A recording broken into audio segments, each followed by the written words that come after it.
Hello, ladies and gentlemen, Amorich here, and welcome back to another Creepypasta story. Today, you're going to be in for a little bit of a treat because this next story I have not found online. For in fact, this is a Creepypasta that I've written. This is my own kind of interesting Creepypasta story that I came up with one night, and I thought it might be nice to share it with you guys. So, the name of this creepypasta that I mentioned is called The Monster from the Game, and you'll understand it once I get into the story. So, if you'd like to hear more of these stories, feel free to subscribe to my channel, and I hope you enjoy this one. I know he's in here. I'm almost certain he's in here with me inside this place I call home. I can hear him walking around as if he is looking for something, or someone of that matter, and I know for certain he's looking for me, but I don't know why. I'm so scared right now because I'm afraid of what he will do to me if he finds me. Why me? Why did he have to choose me and no one else? This is too terrifying for me to explain, so I'm going to tell you what happened. It all started off as a normal day. I just came home from college, and after a long day of studying for a big exam coming up at the end of the semester, I returned home and went into my room to start up my computer to play my favorite game, Monster Warrior 3. So as soon as I booted it up, I noticed they updated the game to 1.6, which was fantastic because it had new characters, new areas, new weapons, and new armor. I was so excited in playing this updated version, I immediately grabbed my chair and sat down to play it. I was enjoying every minute of it as I went through level by level, slaying horrible monsters and watching their blood spill. At first, I thought the game and its new update was fantastic, but I figured out that it got tiring as it continued on, until it came to a point where I didn't want to continue to play anymore for the day. Don't get me wrong, the updates and the new monsters were amazingly detailed, and the atmosphere was fantastic. But I was saying in my head that if there were a game where you could design your own monsters, it would make gaming technology so advanced it would make it feel like the game was real. Eventually, I finished playing, and I went downstairs to get something to eat. Because my parents were out, I had the whole house to myself, so I made myself a snack, and I grabbed a can of beer, and I sat down and watched TV for a good 2 to 3 hours. Afterwards, I figured that I should start studying for the big exam, because I'm a senior and this exam will be my final exam. I will have to take before I graduate from college. So I sat down next to the fire with my books and I studied for about an hour, to say the least. Afterwards, I thought I would get an early night so I was refreshed for tomorrow for college. This is when it starts to get a little weird. As I lay in bed asleep, I started having a dream in my head in which I was a monster slayer from Monster Warrior 3, and I was slaying every monster I could find. And I was very good at it too. I thought no monster could stop me. But sadly, I spoke too soon. Just as I thought I completed the game, this tall, dark figure with long arms and legs came out of the shadows. It had a dark outline of a skinny body.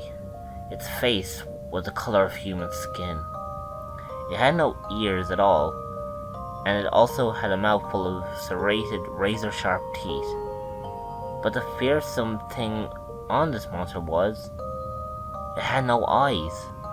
Where eyes should be were just two empty black bottomless sockets. Sockets that dug into your soul and filled you with fear. As I stood there looking at this thing, it stared back at me, saying nothing at all, just smiling. I thought it was the boss monster to complete the game, so I went to swing my sword, just to find out my sword was gone. So was my armor. In fact, I wasn't like a character from the game anymore. I looked like myself. as I do every day, wearing my casual t-shirt and jeans. Being freaked out a bit, I stood there worrying on what this monster would do to me. Suddenly this thing grabbed my arm with its long clawed hand and held it tight as it slowly dragged me towards it. As I saw him dragging me near him, I noticed he smiled an evil grin, showing those serrated teeth of his. Slowly, as I got closer and closer, I started to notice more detail on his body. He was wearing a dark top covered in blood and pants to match. I screamed for help, thinking and hoped for someone to hear me and come to help me. But no one came. That's when the thing actually said something to me. He said just one sentence in the most fearsome, most darkest voice anyone has ever heard. "You're mine now." Just as he said that, he opened his mouth, showing every one of his teeth, and he pounced at me. That's when I woke up from my sleep, to find out it was only a horrible nightmare. Not being able to go back to sleep, I went downstairs to get a drink of water to clear my head a bit before going back to sleep. When I finished my water, I went back upstairs to my room to go back to sleep, but something caught my eye. My computer was turned on, even though I remember clearly turning it off and plugging it out before going to bed. I decided since my computer was on, I might as well have a quick game of Monster Warrior 3 before going back to bed, so I started up the game.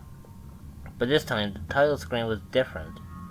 Instead of showing Monster Warrior 3 written in gold, it was in blood. I ignored it at first and continued to play the game, but about 15 minutes of gameplay, the game freezes, then it crashes. Just as I was to restart the game, my screen went black. Thinking my computer was turning off, I left it. That's when a sudden message on my screen appeared. "Hello, Jacob. I've been waiting for you." Like the title of the game, the message was too written in blood. Being terrified on how a message like that addressed to me appeared on my screen made my blood run cold. To see it was a message, as if the message dripped off the screen, showing a new message underneath. "You can never leave me." Just then my front door of my house slammed open, as if something broke into my house. So I immediately ran to see who the intruder was, and was only to stop in my tracks, and my blood once again turning cold.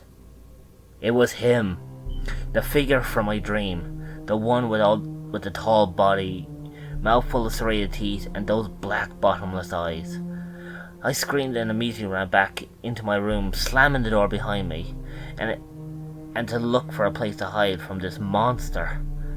As I was looking for a place to hide, I can hear his tall, long legs and his heavy footsteps coming up the stairs. I knew right then my time was running out, so I grabbed this recorder and I ran in my closet. And I stayed still and quiet as I heard his footsteps reach the top of my stairs. I heard his footsteps get closer and closer to my door, and when it reached my door, it stopped. And everything went silent once again. Suddenly, I heard the monster let out an ear-splitting yell, just as it knocked my bedroom door down off its hinges and entered my room. I can now hear my heart beating in my chest as I was frozen in place in the closet, as the monster was right outside, and I can hear its big, heavy footsteps walk across my room, looking for me. I was afraid to move in case I made a sound that it would give away where I was hiding, so I stood still, and as soon as I stood still, his footsteps stopped, and the room plunged back into silence. The only sound I could hear now was the sound of my terrified heart racing in my chest, afraid of the monster lying outside the door of my closet. I was praying he wouldn't tear my door down and find me here, because I fear on what he would do to me. Then he breaks the silence by saying in his dark, evil voice, "I know you're hiding in here. Somewhere I will find you." That's when my heart started racing quicker. I knew if I didn't act or do anything, this monster would tear my room apart until he finds me. That's my story. I'm still in the closet, and that monster, or thing, is still in my room, waiting for me to show myself. It could be any time soon before he tears this door down and finds me inside. I cannot move. I cannot leave. And if I do, I'm dead. Please, please, for God's sake, save yourselves before you end up like me. Trapped with nowhere to go.